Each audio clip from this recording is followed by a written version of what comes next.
আসসালামু আলাইকুম। আপনারা সবাই কেমন আছেন? আমিও আল্লাহর রহমতে ভালো আছি। শিফা মা, দেখছেন নি আমার মেয়েটা যা কাজ করাইতাছে। আমু তুমি না অসুস্থ? সবাই মাশাআল্লাহ বলবেন। এই যে কাজ করতেছে মেয়েটা। রাতে সারা রাত ঘুমাতে পারে নাই, কাশতে কাশতে অবস্থা খারাপ মেয়েটার। জানাতে ভালো করে ঝাড়ু দাও। শিফা মা, তুমি ঝাড়ু দিতেছো, তোমার কষ্ট হইতাছে না? আইসা বড়।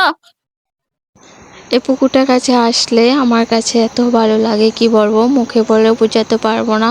বিশাল বড় একটা পুকুর। তো এই যে এখানে স্বর্গে আমাদের একটা আম গাছ আছে, দেখছি বোর কতটুক হয়েছে, মাশাআল্লাহ অনেক আসছে। এবার আম যদি থাকে আর কি। তো এদিকে আমার চাচির শাশুড়ি আমি জান্নাতি 2,500 চলে আসলাম কিছু কেনাকাটা করার জন্য।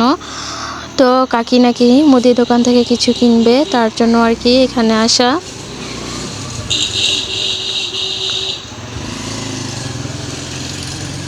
আসলে বাচ্চা কাচ্চা নিয়ে বাজারে যাওয়া খুবই একটা কষ্টকর।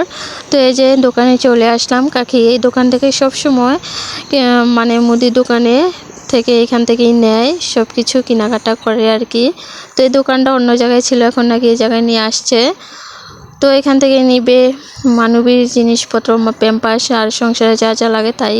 তো এই যে আমাদের বাজার করে শেষ, বাড়িতে চলে আসলাম। আজকের ব্লগ ভিডিওটি আপনাদের কাছে কেমন লেগেছে সবাই কমেন্টের মাধ্যমে জানাবেন।